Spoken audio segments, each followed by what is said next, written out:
Hey everybody, I hope you're doing well. I know it's kind of intense out there.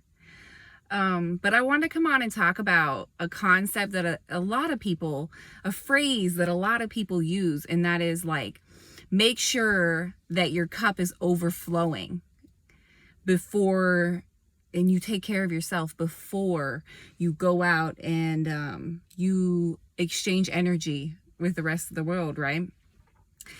And you know, I've taken this idea in different directions in prior videos, but Spirit really came through with clarity and how to really explain what this means and how it relates to mission and stuff like that too. So what Spirit was saying was that in order, I'm just going to read it verbatim. I was going to try to go off the cuff, but I feel like this will be the clearest way to get it across. And what Spirit said was, our cup must overflow in order to manifest mission. Otherwise, the unconscious is too distracted by trauma responses in the 3D to quiet the mind enough for divine creative inspiration. So in other words, when we don't do the work, when we don't purge, we're so distracted by the outside world that we're not getting quiet enough to receive those creative inspiration and that creative inspiration and those intuitive hits. That's the word I was looking for. Those intuitive hits, so you know what the next step is. So you know, like, that's a part of being in the moment and living in the moment, is receiving these intuitive hits and following them, not going to according to what society's plan is, not going according to what your parents' plan is, your religion, or whatever the hell you were programmed to think the plan should be. Surrendering and giving that to Spirit in order to receive divine inspiration and live in the moment and not have to think about anything. Because if you have a bill that needs paid, in some way, Spirit is going to remind you of that. Like, so that was one of the things that was hard for me. I'm a very organized person, and I would I'm like, okay, if I live in the moment and I'm just really only focusing on this moment and all that, then I'm not thinking about this bill that needs to be paid by a certain date or this or that. But it was like Spirit always found a way to remind me, in like just little ways. All of a sudden I would just get the thought to pay it, and I would pay it in that moment, and then I would stop forgetting about it. And I wasn't thinking about it before, and I wasn't thinking about it after. It was just like I never miss a bill because Spirit reminds me. It's just this weird thing, right? And once you develop this relationship with Spirit, with your guides, with your higher self, all your guides are aspects of you, okay? And it's all happening at the same time. So those what I want to say, that unique soul signature that's guiding you is existing now, which is why you have access to that information that you have in that space, in that lifetime, future, past, present, whatever. And if you haven't taken it upon yourself to like purge these things this baggage that we've carried, not just in this life, but in past lives, if you don't take it upon yourself to purge those things, you're gonna be distracted because your trauma will be projecting. And so, like, think about when you project your trauma. You're all caught up in some drama in your relationship or with your family or at work, or like you're projecting, like you're frustrated for some reason, you're projecting it. Okay, it's like you're so distracted by your emotions and all this bullshit that's not even who you are. It's just this trauma, these low vibrational energies and frequencies you've been storing in your body unconsciously. But maybe you are conscious of it. You just haven't made that conscious effort to do anything about it. It's just like, oh, that's just the way I am. You know, I'm going to go off on so many tangents. I can feel it. Just think about that, though. A lot of people do that. They're like, oh, that's just my personality. That's just the way I am. You have to accept me for who I am. That is such a cop-out for I don't want to do the work. Because you know what? No matter how, like, I get it. I have a very aggressive personality. It's my numbers. I'm like a 1-8 combo. Look it up. It's insane in terms of masculine energy. So I come off like, even you can tell in the way I talk, even though I've softened myself up over the years, I have that aggressiveness. But it would be such a cop out for me to say, well, I'm just a bitch and you have to deal with it, right? Which was like me as a teenager. maybe in my early 20s a little bit, but like that is a cop out for, I don't want to work on approaching this situation in a softer way. I don't want to try to make a different choice when this feeling of anger comes up inside of me because I witnessed abuse when I was a kid, you know? And so that anger is stored inside of me. That energy is stored inside of me. So why would I want to project as a teenager? Because I felt that anger. I was in the environment of that anger. I've carried it. Maybe you carried it from a past life and now you're projecting it in your life and you're saying, oh, it's just a part of my personality. No. That's the way you're projecting your trauma because of maybe your numbers. And yeah, you do tend to be that way in your personality. But at the end of the day, that's actually the shadow side of your personality. And you're choosing to operate from that side. So this is the biggest thing. It's like people are distracted by their own trauma, by their own projecting, by the drama. Humans love drama because we've been in the 3D for so long as a collective that we are, as a culture, our culture literally is shaped around low vibrational energies. So trauma is normalized. Like really pervasive shit is normalized. Really inverted ideas that aren't of our organic nature are normalized.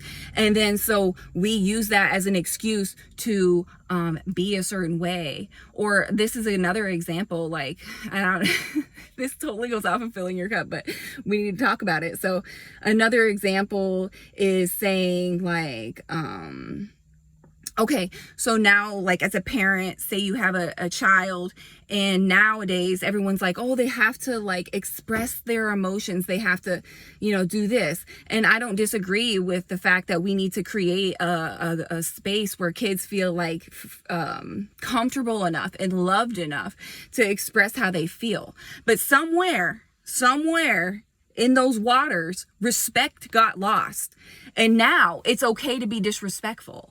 It's okay. It's like all these weird things have been normalized. But that's just a quick example of, and I could go off in so many different directions with that concept. But like disrespect is normalized in the guise of being able to express feelings. And it's like, where is integrity at? Where has integrity gone?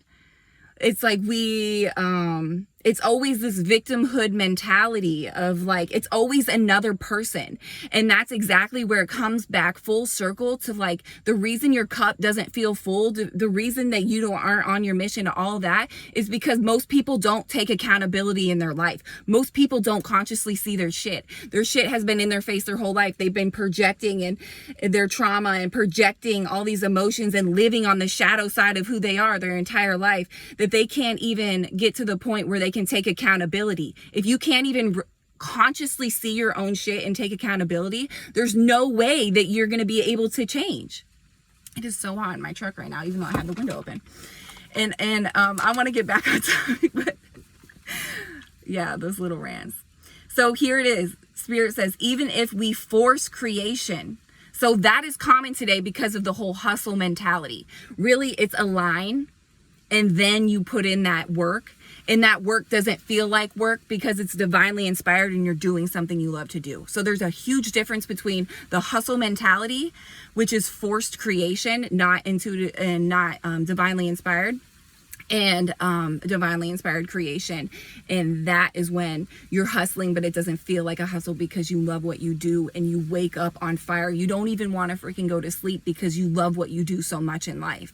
That is it. And most people haven't even scratched the surface of that. So let's just erase the whole hustle mentality, work on clearing our own trauma and projections so we even have the capability to feel divinely inspired and actually make a difference in this world and other people's light just by being who we are and shining the light. You don't have to do anything fantastic. All you have to do is show people how to feel in love with life. And how do you do that? You stop doing all the stupid shit you're doing and actually recognize it. Stop avoiding and blaming other people for why you don't feel good in life. You don't feel good in life because you're choosing that. I was in a miserable marriage and I still figured out how to choose to feel good anyways. And then I got out of it. And guess what? I don't blame my husband. I blame me for not healing before I got in a relationship and I was even capable to love both of us and most people in the world. So the moral of the story in filling your cup is you have to recognize your stuff and change and not blame the rest of the world. And then once you get there and you stop like focusing on the 3D or projecting your trauma constantly, you get quiet enough to hear spirit. You get quiet enough to get that divine, creative, inspired hits that lead you to the next best thing and the next best thing and the next best thing. All right, what else did Spirit want me to share here? Okay, I didn't even finish my first sentence. Even if we force creation, if we aren't ready yet, we unconsciously project as we create. Okay, so you can be out there hustling and successful, making money, doing what you think and looking flashy and getting lots of likes, but it really doesn't mean anything unless you're spiritually like fulfilled. And it doesn't matter because you're still going to project, but you're going to project and an entire audience is going to witness you projecting. And that's going to be part of the lesson that you have to learn. So that's why it's so important to make sure your cup's overflowing before you go out there and you share and you create, because that forced creation will come flying back in your face as a cycle, teaching you a lesson if you're not ready, if you're just doing it to force it because you need that external validation through likes or money or whatever it is, or you have issues with lack or whatever. Everybody's journey is different and everybody is going to learn their lessons differently. So that's why I just throw a bunch of examples out there, because then different people see and perceive things in different ways. So you never know how one thing is going to hit another person and give them that aha moment or give them that different perspective that they just needed to see in order to see life in a different way. So then they can really make that change for themselves, because sometimes you just need a little bit of help to recognize it. That's why I talk so much about things that I fucked up on in the past, because that helps people more than you know. More than you know. Okay, most people have a hard time getting into true creation mode if they aren't spiritually ready.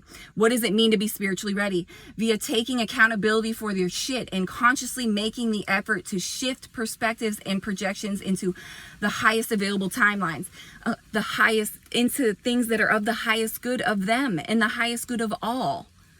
And when you do what's of the highest good of you, ultimately it is what's for the highest good of all, because you are connected to the all. And that's why doing the work is the best thing you could do to help this world. If you don't love what you do, okay, how do you know if you're forced creation or you're being divinely inspired? If you don't love what you do and you don't feel pulled to it, it's not it. If you love what you do and you feel pulled to it, it's it. Or you're not spiritually ready, and so you're trying to force it. So that means you just have to go back inside. And this is how you do it. This is the 3 things Spirit told me in this message to put as a requirement for your cup to overflow. Self-love, appreciation, and gratitude. So if you're not walking through your days, and let me tell you, I'm a stay-at-home mom, and so you have to create that gratitude. And it doesn't even matter if I'm a stay-at-home mom, but my point is I'm not reaching externally for things. I have to create them in my daily life, because I don't get paid for what I do. I don't get pats on the back. I show up every day. It just is what it is, and I'm a mom, and and how do I make that? How do I milk that? How do I love that? How do I sit and feel blissed out as I fold laundry during the day? And how do you do that? You work on yourself. You start to love yourself. You start to appreciate everything. And you start to work on the way you perceive a situation. Am I overreacting and getting worked up over something that I can't control? How can I look at this situation in a different way so I'm not a victim? How can I look at this situation as Spirit doing me a favor, that this house that we're looking at or this land that we're looking at, as soon as we like one thing, it gets sold. As soon as we like another thing, before we can get our hands on it, gets sold, because Spirit has something better for us. That's the perspective I choose to take. It's all the failures. There is juice. There is a silver lining. There is this beautiful thing in every single failure, every single letdown, but you just have to have the eyes to see and the ears to hear. And the only way to do that is to quiet your mind. And the only way to quiet your mind is to get your eyes off the 3D, stop projecting all your trauma, consciously recognize your own shit, and make the effort to change, and stop blaming the rest of the world. All right, guys, that's my message for you today. Wanted to keep it under 15 minutes so I can put it on Instagram. I love you so much.